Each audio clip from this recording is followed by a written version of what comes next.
உன்னை கொல்லாமல் விடமாட்டேன். உனக்கு எவ்வளவு திமிர் இருந்தால் எங்களுடைய பேகம் சாய்பாவை தொட வந்திருப்பாய் நீ.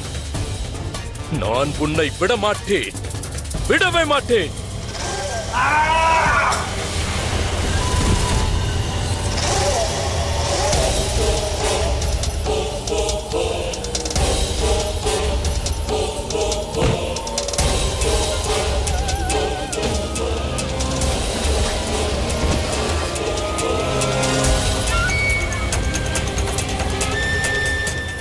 இவனை பிடியுங்கள்.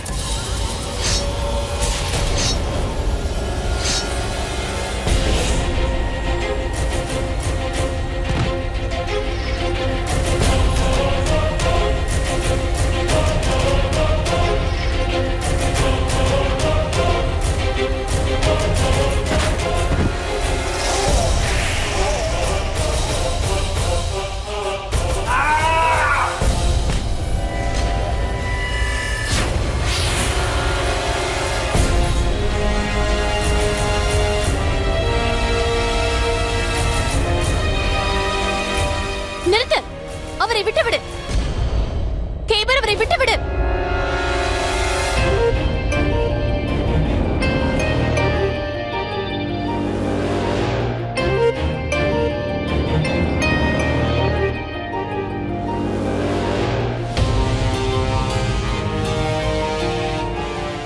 இந்த அரக்கனை பிடியுங்கள்.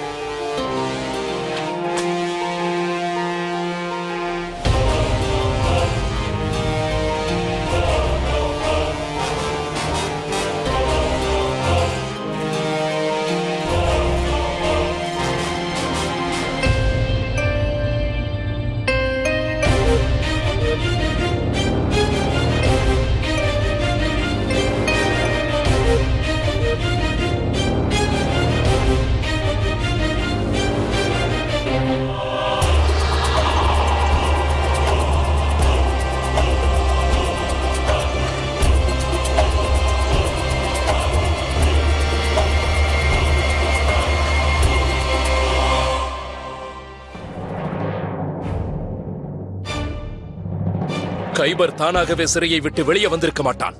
உங்களில் யாரோ ஒருவர் தான் அவனுக்கு உதவி இருக்க வேண்டும். அவன் யார் என்பதை நான் கண்டுபிடிப்பேன். கைபருக்கு காவலாக இருந்தவனை நானே நேரடியாக விசாரிக்கப் போகின்றேன். அவனை விசாரித்தால் அனைத்தும் தெரிந்துவிடும். எச்சரிக்கை! அனைவரும் கவனமாக கேளுங்கள். இந்துஸ்தானின் ஷெஹன்ஷா ஜலாலுதீன் முகமது அவர்கள் மாளிகைக்கு வந்து கொண்டிருக்கிறார். ஷெஹன்ஷாவிற்கு தெரிந்தால் அவருக்கு பைத்தியம் பிடித்துவிடும். பிறகு கைபருக்கு தண்டனை வழங்குவதை ஜோதா பேகம் நினைத்தாலும் தடுக்க முடியாது.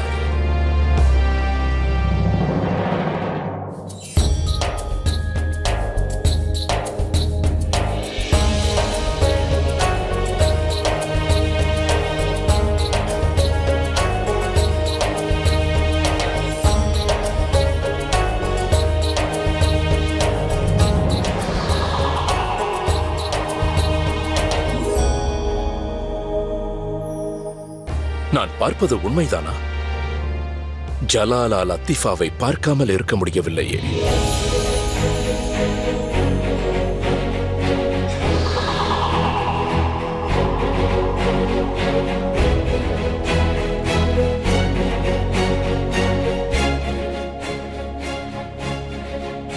ஆதாப். ஆதாப் ஷரீஃபுதீன். அனைத்தும் நலம்தானே? ஆம். இந்த வேட்டை உங்களுக்கு பிடித்திருக்கும் என்று நம்புகின்றேன். நான் கேட்டுக்கொள்வது என்னவென்றால், நீங்கள் சென்று ஓய்வெடுங்கள். நான் பிறகு வந்து உங்களை சந்திக்கின்றேன்.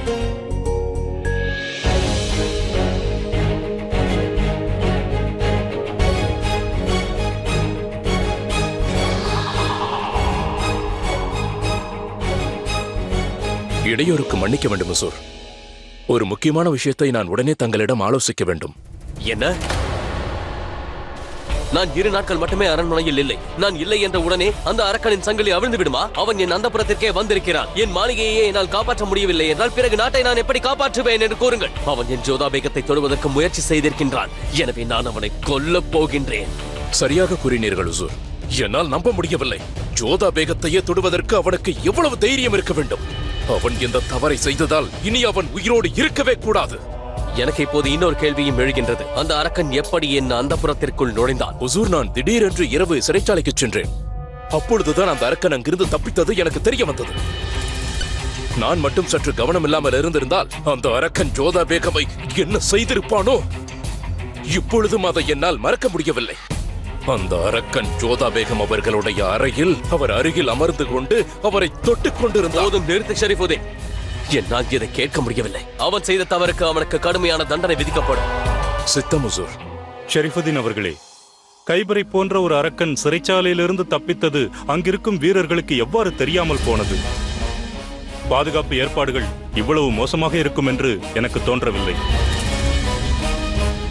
நமக்கே தெரியாத ஒரு ரகசிய பாதையை அவன் தப்பிப்பதற்காக தேர்ந்தெடுத்திருப்பானோ? இல்லை அக்கா அவர்களே, அவ்வாறு ஒன்றுமில்லை. ஆனால் அந்த அரக்கனுக்கு சிப்பாய்களில் ஒருவன் தான் உதவி இருக்கிறான் என்பதில் நிச்சயமாக எந்த விதமான சந்தேகமும் இல்லை. அவனை நான் நிச்சயம் கண்டுபிடித்தே தீருவேன்.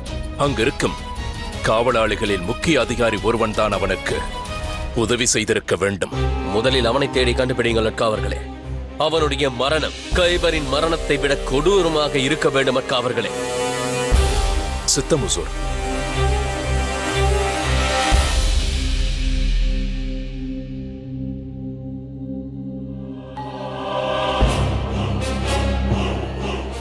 சிறையிலிருந்து ஜோதா பேகத்தினுடைய அறைக்கு செல்லும் அந்த ரகசிய சுரங்கப்பாதை எனக்கு அதிர்ஷ்டவசமாகத்தான் தெரிந்தது அக்கா அவர்களே. நான் அதை தங்களிடம் எவ்வாறு கூறுவது?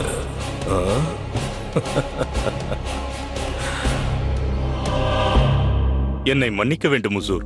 இப்பொழுது ஷரீஃபுதீன் விவரித்த விதம் எனக்கு சிறிதும் பிடிக்கவில்லை. அவர் தங்கள் மைத்துனர் என்பதை ஒப்புக்கொள்கிறேன். ஆனால் அவர் ஜோதா பேகம் அவர்களை பற்றி பேசிய விதமானது மதப்படியும் சரி, சட்டப்படியும் சரி தவறாகும். அக்கா அவர்களே, நீங்கள் இப்போது கைபரின் மரண தண்டனை பற்றி மட்டும் யோசியுங்கள். நான் சென்று ஜோதா பேகத்தை சந்தித்து வருகிறேன். மீண்டும் இது போன்ற தவறு நடக்கவே கூடாது.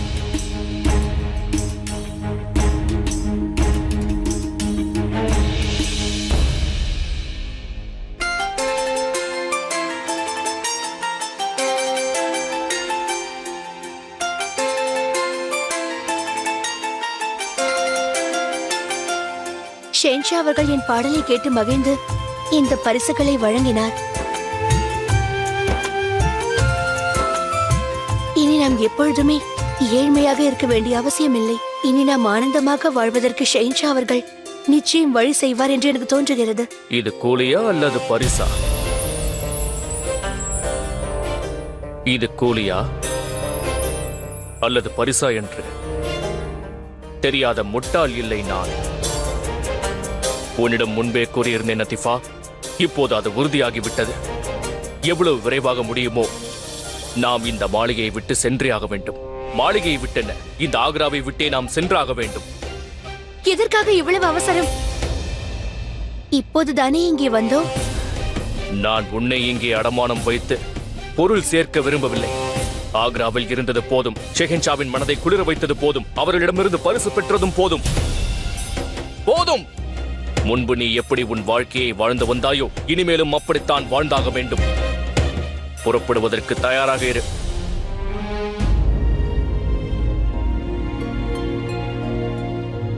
ஷெஹன்ஷா எவ்வாறு இப்படி செய்ய இயலும்? ரம்ஜானின் புனித மாதத்தில் ஒருவரை வதைக்க வேண்டும் என்று எப்படிதான் தோன்றுகிறதோ?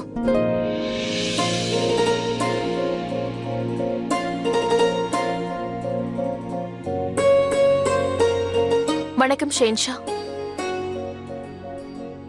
நலம்தானே?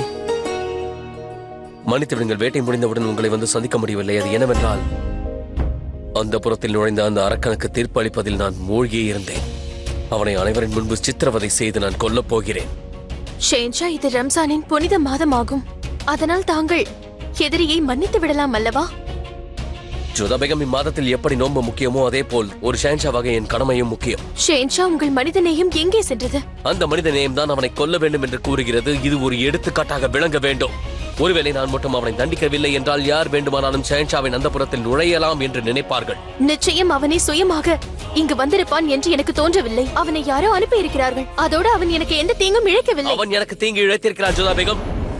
இங்கே முகலாய ராஜ்யத்தின் விதிகளும் கலாச்சாரமும் இப்போது பாதிக்கப்பட்டிருக்கிறது. என்னுடைய தன்மானமும் பாதிக்கப்பட்டிருக்கிறது. ஜோதா பேகம், யாரோ ஒருவன் உங்கள் அறைக்கு இரவு வந்திருக்கிறான். அவனுக்காக தாங்கள் பரிந்து பேசுகிறீர்கள். ஷெஹன்ஷா, நீங்கள் ஏன் இப்படி மாறிவிட்டீர்கள்? உங்களுக்கு மனித நேயமே இல்லாமல் போய்விட்டதா? அவன் மிருகம் அல்ல, அவனும் மனிதன்தான். அதோடு நான் கூறிய பிறகு அவன் யாரையும் தாக்கவில்லை, அமைதியாகி விட்டான். உங்களுக்கு என்னதான் வேண்டும் ஜோதா பேகம்? உங்களுக்கு வேண்டியதெல்லாம் அவன் மனிதனாகட்டும் இல்லை ஜந்துவாகட்டும், நீங்கள் கூறுவது போல அவன் ஆட வேண்டும், எழுந்திருக்க வேண்டும், அமர வேண்டும் அல்லவா? நீங்கள் கூறுவது போல அவன் நடந்து கொண்டால் அவன் இதயம் உள்ளவன். ஒருவேளை தன் அறிவால் அவன் நடந்து கொண்டால் அவன் ஒரு மூர்கன். அது ஷெஹன்ஷாவாக இருந்தாலும் சரி. நீங்கள் எந்த விஷயத்தை எங்கிருந்து எங்கு கொண்டு செல்கிறீர்கள்? எங்கே கொண்டு சென்றால் நியாயமோ அங்கேதான் கொண்டு செல்கிறேன்.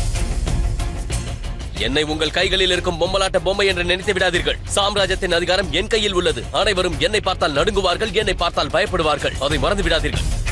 நான் ஷெஹன்ஷா ஜலாலுதீன் முகமது அக்பர் என்பதையும் மறந்து விடாதீர்கள். நீங்களும் மறந்து விடாதீர்கள். அக்பர் என்ற பெயர் உங்களுக்கு வாளால் கிடைக்கவில்லை, உங்கள் நல்ல குணத்திற்கும் இரக்க மனதிற்கும் தான் கிடைத்தது. எனக்கு இரக்க குணம் இருக்கிறது என்பதற்காக என் அந்தப்புரத்திற்குள் நுழைபவர்களை என்னால் மன்னித்து விட முடியாது. ஜோதா பேகம், கைபர் மரண தண்டனையை சந்திப்பான். அவன் மரண தண்டனை ஒரு எடுத்துக்காட்டாக இருக்கும். அதற்கு பிறகு நம் மாளிகையின் பக்கமோ அந்தப்புரத்தின் பக்கமோ யாரும் ஏறெடுத்து பார்க்க மாட்டார்கள்.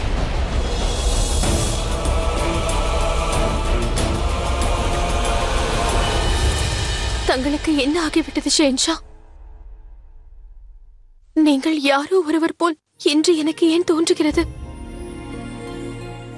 உங்கள் மனதில் என் மீது காதல் இல்லையோ என்று எனக்கு தோன்றுகிறது. யாருக்கோ மரண தண்டனை தான் நிறைவேற்றப் போகிறார்கள் என்று நினைக்கிறேன். நிச்சயமாக ஏதேனும் பெரிய குற்றம் செய்திருக்க வேண்டும். இப்படி பகிரங்கமாக தண்டித்து பல ஆண்டுகள் ஆகிவிட்டன அல்லவா? இந்த தண்டனைக்கு என்ன அவசியம் என்றே புரியவில்லை. அவனே ஒரு மிருகம். எந்த குற்றத்திற்காக தண்டிக்கப்படுகிறோம் என்பது கூட அவனுக்கு தெரியாது. அறிவில்லாத ஒரு உயிரை ஷெஹன்ஷா கொல்ல போகிறார் என்பதை என்னால் ஏற்றுக்கொள்ள இயலவில்லை. தங்களுக்கு எவ்வாறு புரிய வைப்பது ஷெஹன்ஷா? அவன் குற்றவாளி இல்லை. என்னால் தங்களது வேதனையை புரிந்து கொள்ள முடிகிறது. வணக்கம். ஷெஹன்ஷா மிகவும் மாறிவிட்டார். இந்த கைபர் விஷயத்தில் ஷெஹன்ஷா எடுக்கும் முடிவை பற்றித்தான் தாங்கள் யோசிக்கிறீர்கள் என தெரிகிறது. ஆம், ஷெஹன்ஷாவிற்கு புரிய வைக்க எவ்வளவு முயற்சி செய்தேன். ஆனால் அவர் நான் சொல்வதை கேட்க தயாராக இல்லை. நான் தான் கூறினேனே பேகம் சாய்பா, ஷெஹன்ஷா மிகவும் மாறிவிட்டார். ஒவ்வொரு மனிதனுக்குள்ளும் மாற்றங்கள் இரு காரணங்களால் தான் நடக்கிறது. முதலாவது, ஒன்று அந்த மனிதனுக்கு சித்த பிரம்மை பிடித்திருக்க வேண்டும். இன்னொன்று, அந்த மனிதரது வாழ்க்கையில் புதிதாக யாரோ ஒருவர் வந்திருக்க வேண்டும். நீங்கள் என்ன கூற வருகிறீர்கள் என்று எனக்கு புரியவில்லை. உண்மைதான் பேகம் சாய்பா, தங்களைப் போன்று எனக்கும் ஒன்றும் புரியவில்லைதான். புனிதமான இந்த ரமலான் மாதத்தில் அவர் இவ்வாறெல்லாம் கொடூரமாக நடந்து கொள்ளக்கூடாது. இது போன்ற நேரங்களில் அவரது மனதில் அமைதியும் இரக்கமும் இருக்க வேண்டும். இது உச்சிதமில்லை என்று தெரிந்த பிறகு ஷெஹன்ஷாவிற்கு புரிய வையுங்கள். நீங்கள் தான் அவருக்கு எல்லாமும். உங்களை தந்தையைப் போல் பாவிக்கின்றார். நீங்கள் கூறினால் ஒருவேளை அவருடைய மனம் மாற வாய்ப்பிருக்கிறது. எந்த பயனும் இல்லை பேகம் சாய்பா. ஷெஹன்ஷா அவர்கள் பிடிவாதமாக இருக்கிறார்.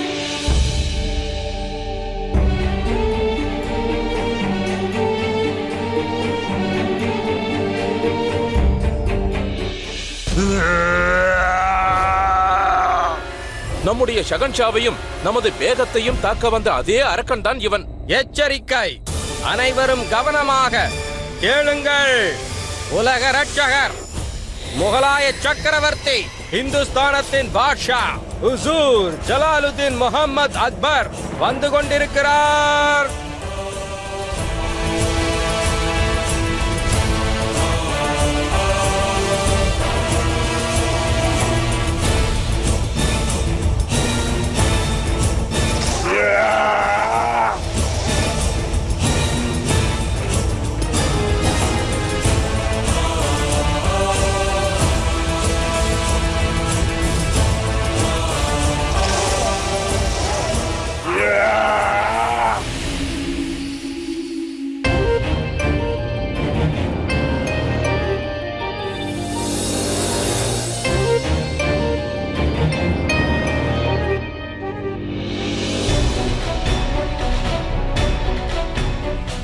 இன்று பல ஆண்டுகளுக்கு பிறகு நான் பகிரங்கமாக ஒரு கைதிக்கு இவ்வாறு தண்டனை வழங்கப் போகிறேன்.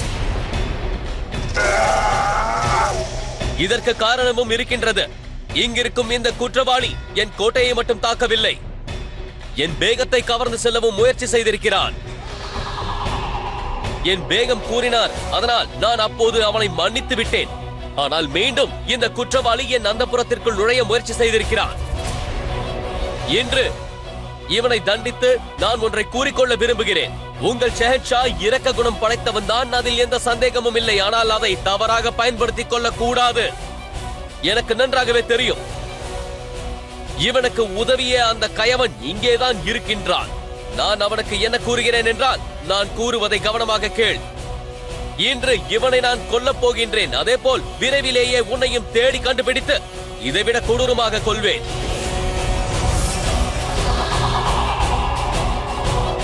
இன்று இந்த ஷெஹன்ஷா ஜலாலுதீன் முகமது அக்பர் உங்கள் அனைவரின் முன்பாக இவனுக்கு மரண தண்டனை அளிக்கும்படி உத்தரவிடுகிறேன்.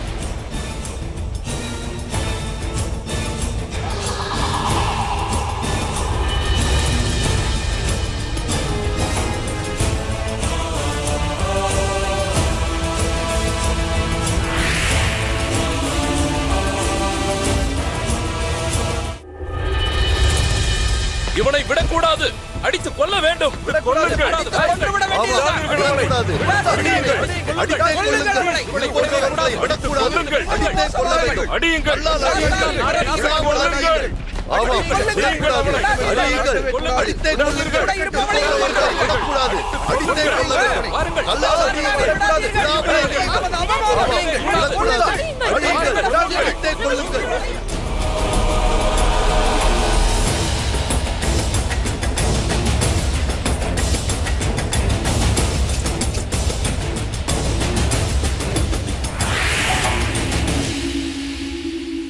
ஷெஹன்ஷா,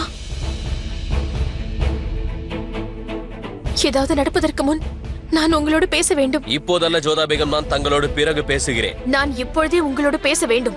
ஞாபகம் இருக்கிறதா? என் வாழ்நாளில் நான் விரும்பி கேட்கும் ஒன்றை நிச்சயம் நீங்கள் அளிப்பீர்கள் என்று வாக்களித்திருக்கிறீர்கள்.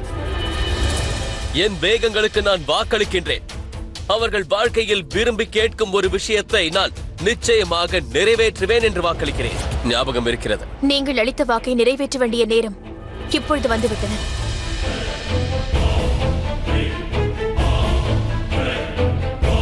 அன்று நான் அளித்த வாக்கை இப்போதே நிறைவேற்ற வேண்டும் என்று கூறுகிறீர்களா? சரி, கேளுங்கள். நான் கேட்பது என்னவென்றால், நீங்கள் அந்த கைபருக்கு உயிர் பிச்சை அளிக்க வேண்டும்.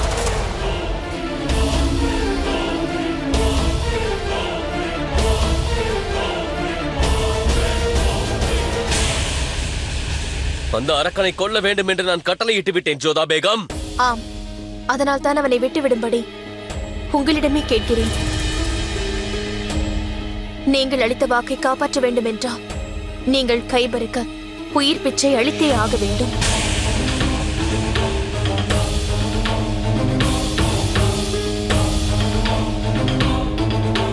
உங்கள் முடிவை நீங்கள் மாற்றிக்கொள்ள மாட்டீர்களா? இதுதான் உங்களுடைய இறுதி முடிவா? ஆம். நிறுத்துங்கள்.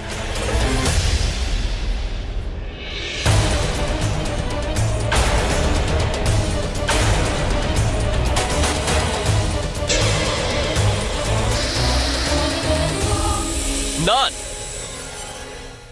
இந்த அரக்கனுக்கு உயிர் பிச்சை அளிக்கின்றேன்.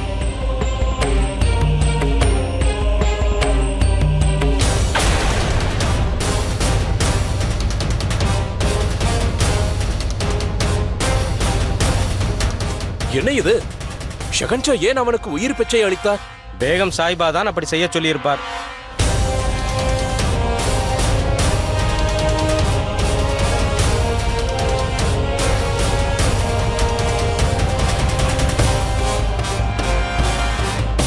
ஜோதா பேகம், நான் உங்களை அளவுக்கு அதிகமாக காதலிக்கின்றேன். ஆனால் இன்று நீங்கள் அனைவரின் முன்பாக என்னையும் என் கட்டளையையும் அவமானப்படுத்தி விட்டீர்கள்.